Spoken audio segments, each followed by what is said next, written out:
All right, so this is another video coverage just to give you motivation. So I just did another delivery and I was able to pull out the average amount they say for per delivery. So I was able to pull up, for one delivery, made a $30 tip. So that means it's $30 within one delivery. So you're able to run your own local delivery service business, as you see that I'm able to do. I've been fully doing this for a number of years, so I'm pretty much an expert at delivery service or being a delivery driver and doing this on a local level.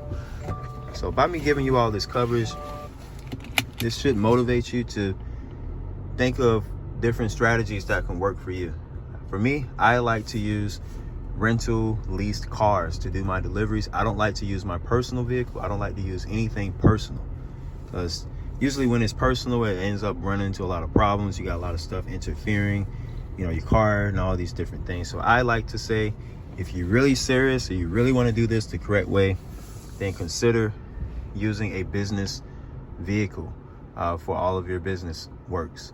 Outside of that, you all stay tuned. I'll give you more insight and understanding on how you can run your own local delivery service business, making an extra $500 to $5,000 per month. Thank you. Peace.